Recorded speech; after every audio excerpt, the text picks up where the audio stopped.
Hey, what's up, guys? Welcome to another Thursday night episode of the Bhagavad Gita as it is class. And we're going back to our original style of filming. We just found that our classes that were widescreen did a lot better, performed a lot better. And we were trying out a live YouTube video at the portrait screen, but it didn't seem to be performing as well. So back to the landscape. Keep the lighting good. We're reading the introduction of the Bhagavad Gita, and we got to keep the class a little bit shorter tonight due to some travel delays, but we're almost finished here. So let's see if we have time to finish it. Oh no, we've got quite a bit to go. Om Namo Bhagavate Vasudevaya. We're on page 18.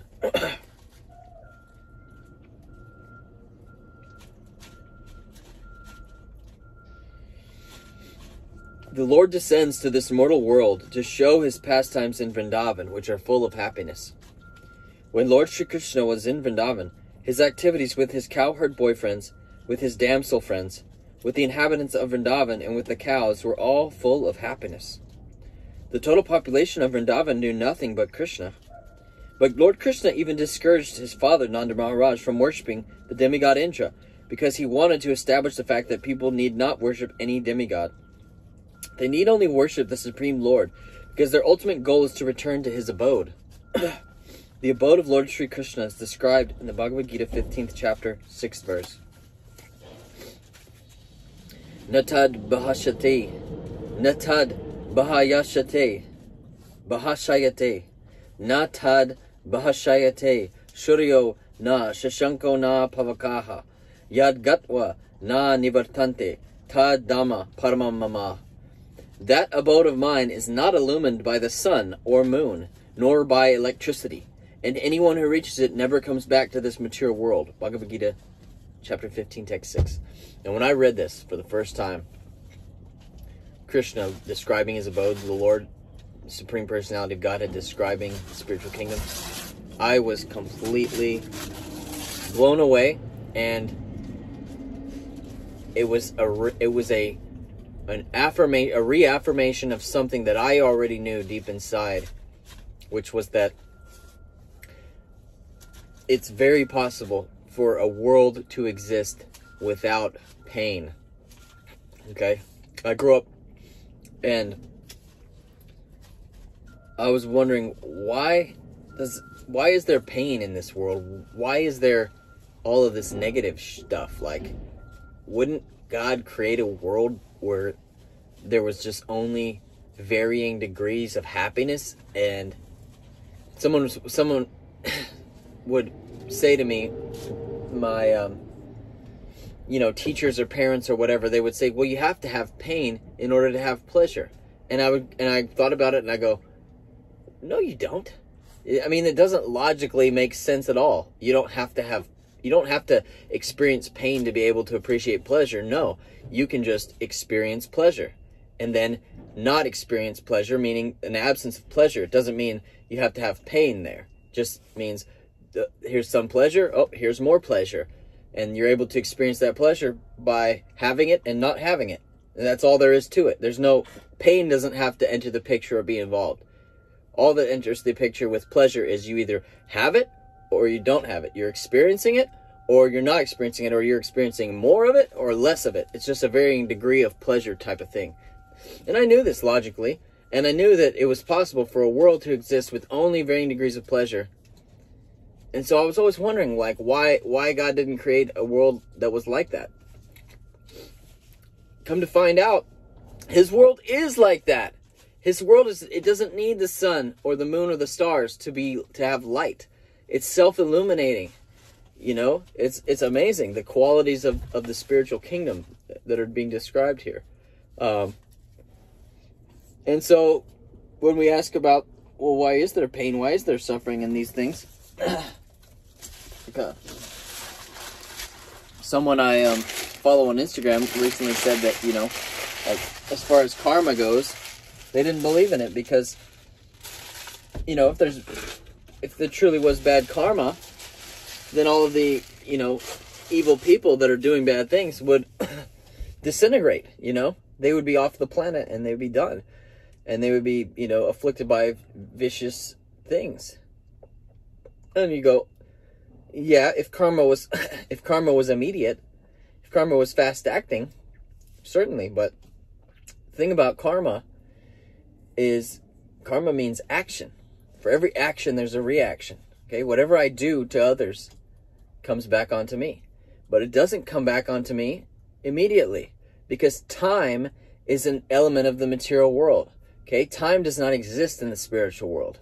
Okay? So time stretches things on and on and on and on and on, so that all of these other things can be experienced. That karmic reaction is going to come back whenever the deliverer of that reaction so decides. And that can be up to many different things, you know, when the seeds of our karma become delivered back unto us. Generally it happens in cycles, and it can happen over lifetimes as well. You have to understand that the living entity, me, you, we are not our bodies. We are not this physical flesh and blood. We are a spirit that's traveling through this material world, this material dimension, this vessel, and we're going to inhabit, embody, incarnate another vessel after we leave this one behind. And that's the process of transmigration of the soul. Even in this very body, every 7 years, all of the atoms making up the molecular structure of the body have completely renewed themselves. There's not a single atom that's in your body right now, not one piece of matter, that was in your body 7 years ago. Everything has changed, its components and parts. So you say, oh, well, you still have the cheek, right? Well, look at what is the cheek. It's a bone, it's flesh. You zoom in on a microscope, there's all these different skin cells, all these different muscle cells, bone cells. Within each cell, there's all these molecules, and those molecules are constantly in flux. They're bringing molecules in, they're letting molecules go. So there's not any molecules that are here that were there 7 years ago. All the molecules are gone. Everything. There's a professor at a very well-renowned university.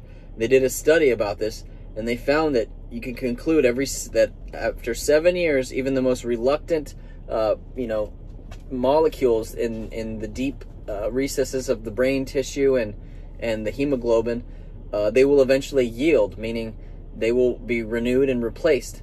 So all of this matter here has come and gone and come and gone, and therefore this body that I have, the matter that's inhabiting the body that I have right now, was not here 7 years ago. But I'm still here, so I know that I am not the body, because I am still present inside the body, and I am not made of matter. The body is made of matter, which is in flux, but I am I am a constant factor in this existence. For one who exists, there is no cessation. For one who exists, for one who's alive, there is no possibility of ever not existing. In other words, this is a fantasy that you're going to sleep forever, that when the body dies, that the lights will turn out. They can never turn out. Because you are alive, just like water is always wet. Water is never going to be dry. Water is never going to be, water is never going to just be darkness. Because it's water. It's wet.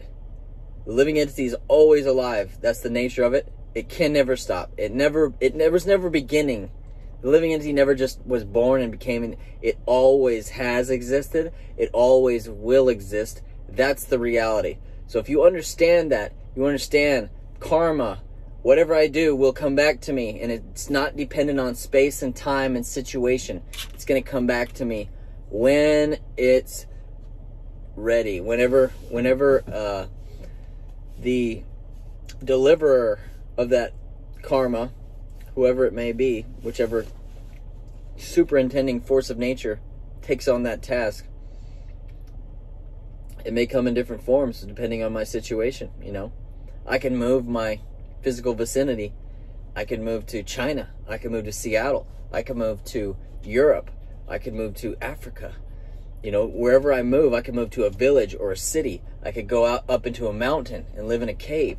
No matter where I go, no matter what I do, no matter what my circumstance is, whether I have a lot of people and a job and I'm making a lot of money, whether I'm driving a lot in traffic, whether I'm not driving at all, I'm just in the forest, the only interaction I'm having is with water and rivers, and I'm just eating simple food.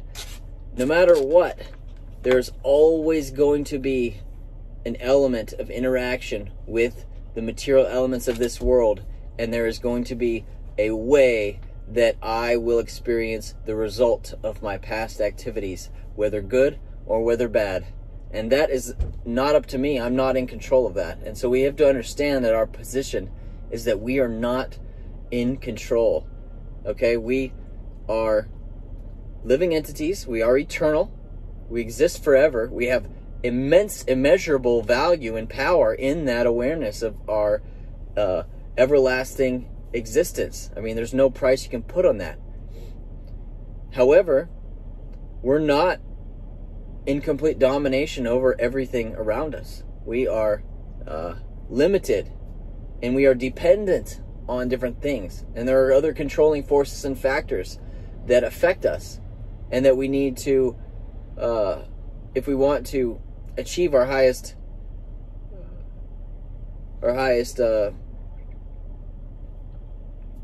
possibility, if we want to achieve that which is in our best interest, the best possible outcome, we need to harmonize with those forces that are controlling us. So how do we do that? Well, Krishna tells us how in the Bhagavad Gita. We have to engage in our eternal function.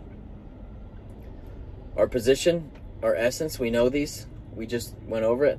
We're dependent, we're dominated. Our function, our Sanatana Dharma, that which can never be taken away from us, just like it was described in the last class, is to serve. To serve, we all have this serving propensity, to serve out of love, to do things for others. But we need to direct this back at the spiritual personality who is the proprietor of the spiritual world, the one who's in charge. Okay, the one who is in control of everything. And you go, okay, someone else is, and I don't like the idea of someone else being in control. I don't like the idea of having to surrender to him or whoever it is. You know, I don't really know much about him, so it's kind of like, you know, my mind doesn't really want to. So there's all this resistance there. And that's why you have to really be determined to investigate the matter further.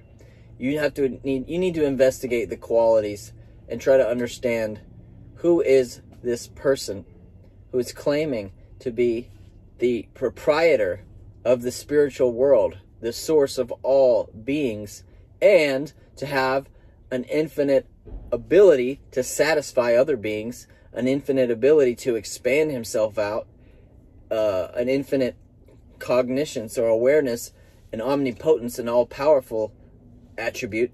Who is this person who is claiming to have all of these supernatural and wonderful and beautiful capabilities? And can he truly make all these claims with having, and where's the evidence, and is there an authority behind these claims? These are questions we need to ask.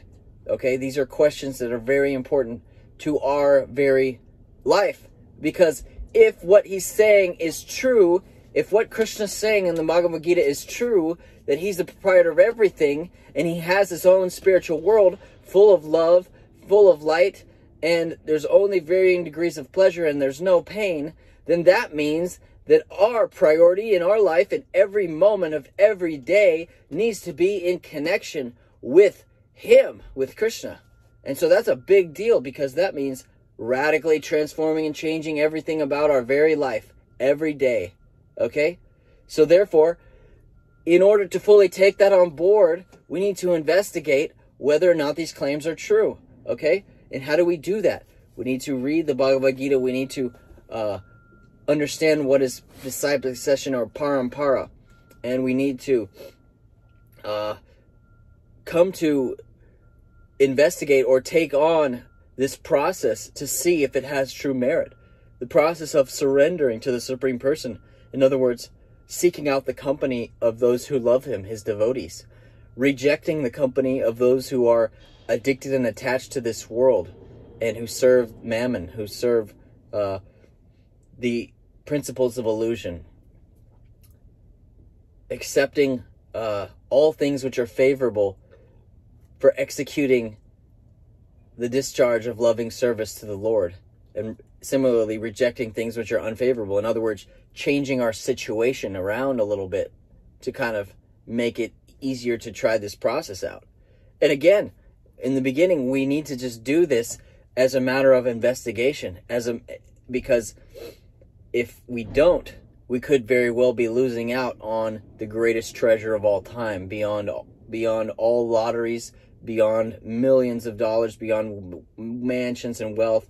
I mean, just imagine, like if you were given the opportunity to like personally go out and meet, Taylor Swift or Ed Sheeran or, Lil Baby, one of these people that you really look up to musically, or an actor, I don't know who the new actors are, because, the shows just seem to be all crap to me now. But, back in the days, it was like, who was it? Like, Brad Pitt and stuff like that. So it's like, imagine, okay, you're given the opportunity to meet someone who is known around the world and well respected, and you really look up to. They've had an influence on your life. How about Joe Rogan or Dave Chappelle? I mean, those guys are just classic comedians, right? Okay, tomorrow you got a chance to hang out with Dave Chappelle all day, like you won some contest or whatever. You know what I mean? Like, you're going to be like, you're going to take that up. You're going to be all up on that, okay? So, how much more so should we be enthralled about, if what he's saying is true, that we could associate face-to-face in the kingdom of God with God himself, and he's saying that, he's the reservoir of pleasure, that his transcendental body is oozing with nectar. I mean, it's saying that the saints say that one who sees the personality of Godhead with eyes smeared with love of God enjoys a festival of seeing. In other words, the visionary act is itself, you're going to be drinking in a festival, It's just going to be, I mean, we're talking about way, way, way more cool. I mean, I know most people would, they would take a day off work. They would drop everything for a chance to, meet one of their stars. And these stars that are famous here on planet Earth, they're merely humans. And that interaction, you might have a story to tell your grandkids. Oh, yeah, I met Joe Rogan one time, and, we got to have lunch together, and I asked, I wrote down a list of things to ask him, and I asked him these things, and he's just a human, It's you put in enough time and enough work and enough effort into getting your name out there, and you could be one just like him. And then if you add 1,000 years onto this time stamp, where we are right now, no one will fucking know a thing about that guy. They won't know a thing about you, So let's be real. Let's be realistic. Let's not waste our time here with our human form of life, okay? So investigate, figure out if this is real or not, okay? And if you're sincere in your heart, and the Lord in your heart is telling you, hey, this is real, this person, these devotees, they represent me. If that's what God's telling you, then you need to reach out and make a connection with the devotees and try to dovetail your will and learn about what is the meaning of surrender and how can you do that? What is the practice? What can you apply into your life to help you obtain and reach that goal faster and be pleasing? Because when you're pleasing with your life, you experience great and deep satisfaction. And isn't that what we're all looking for? Isn't it? Aren't we all just looking for deep isn't that why I'm talking to you right now? I'm trying to share this with you, is because I've experienced such a deep satisfaction that I feel like you could also experience it if you take some of this information on board and apply it and take it seriously. And I've been asked to share that by my spiritual teacher, and that therefore in my attempt to please him, I'm trying to ask of you humbly to do the same, to experience deep satisfaction, and in this way have some relief from the bullshit, some relief, because this world is calamitous. It's full of just trouble, in around every corner, and every 99% of the people out there are just living in this consciousness of self-enjoyment, which is mukti bhukti. It just leads into like this hellish pain, and then search for endless pleasure, and then pain and pleasure and pain and pleasure, and because of the cycle, people will betray those that love them. They will betray them. They will betray those friends around them that are only trying to protect them, and it's such a harsh climate, and they say that there's half enjoyment and half suffering here. I guess for some people, and others more so, and it all depends on your karma. This is all going back to the karma. Whatever you do unto others, if you are really an exploitive person, and you have harmed others for your own benefit in the past over and over, then you have a big karmic debt to pay. And that karmic debt is just like a fan that's going to spin and spin and spin and spin. And every time it comes around, it's going to whack you again and again, because you've done this for millions of lives. So if you take to this process, which we have a process of chanting congregationally and chanting in solitude the holy names of the Lord, which is an akarmic activity. In other words, it destroys the seeds of bad karma. It destroys the seeds of good karma. Destroys all karma. Destroys all reaction that's going to bind you to this material world. And it allows you to develop an attraction and attachment for the spiritual world. And it does. It doesn't just allow you to. It naturally does that. But even if you begin engaging in this process, it's not going to immediately bring you all salvation. It's a dedicated practice that takes time. And so your bad karmic reaction is going to keep hitting you even whilst you engage in this process. However, the benefits, the merits, the milestones that you achieve, the progress that you make is all saved, and it carries with you to your next life. So as you go through and you learn to tolerate the bad reactions coming to you that you very well deserve, you experience a peace within yourself, because you have begin walking on the final road. You've made it to the final frontier. The goal is in sight, and now you just have this 1,000-mile journey to walk, and you know what practice you need to do. You have other people that can help you along. They may hold your hand in the beginning, but eventually, towards the end of the road, you're going to have to walk it alone. But you're not alone, because you have the holy name. The holy name is non-different from Krishna. And he's there inviting you back to his world. And so gradually, what happens is your inner being becomes cleansed and purified, and the chambers of your heart that are deep and clogged up, they begin to open up, and you begin to experience through direct perception that you have a higher set of senses, and you begin to start interacting with beings through your higher set of senses, not through the physical senses. And you learn that the spiritual kingdom all dwells within. The Lord in the heart, Paramatma, Krishna, he's there in the heart with us, the living entity. So it's not about physically traveling somewhere in an airplane. It's about purifying our consciousness and becoming eligible to enter the spiritual world, and doing so, being invited back by Krishna, being pleasing to him. And when we engage in activities out of love, without selfish interest, for no motive, just to please God, that's the spiritual world. That's an extension. It's a satellite of the spiritual world. So we can join into that ambrosial nectar anytime we want. All right. Continuing on. Oh, I guess we're going to pause it right here for now. So thank you for joining. And we'll see you next week. Namaste.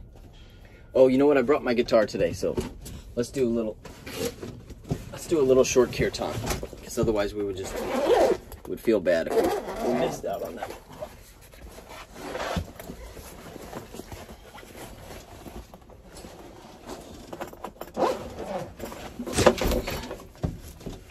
All right.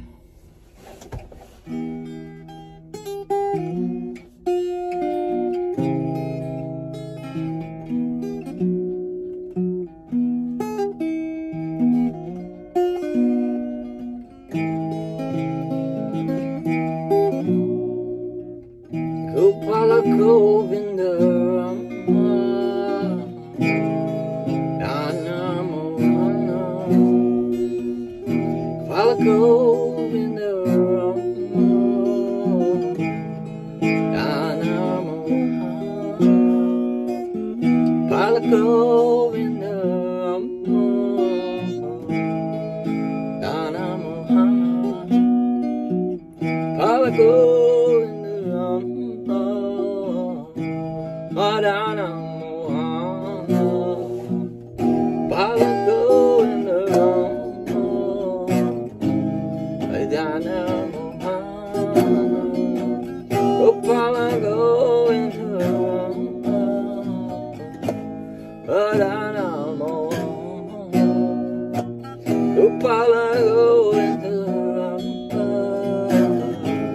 Madana Gopala Govinda Madana Gopala Govinda Madana Gopala Govinda Madana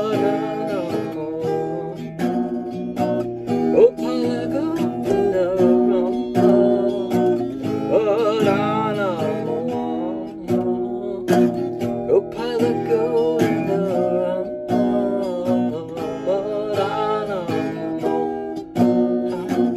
Gopala Govinda Gopala Govinda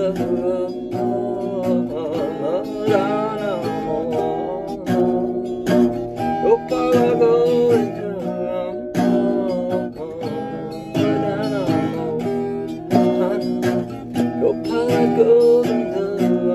Govinda Madana Gopala Govinda Madana Gopala Govinda Madana Mohana Gopala Govinda Madana Gopala Govinda Madana Gopala Govinda Madana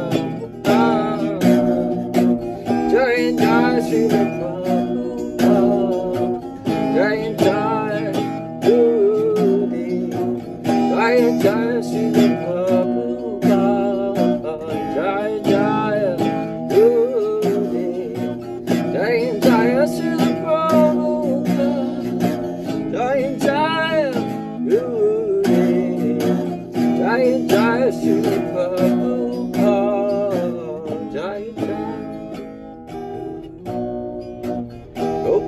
Govinda, Madana Mohana, Gopala Govinda, Madana Mohana, Gopala Govinda, Madana Mohana, Gopala Govinda, Madana Mohana.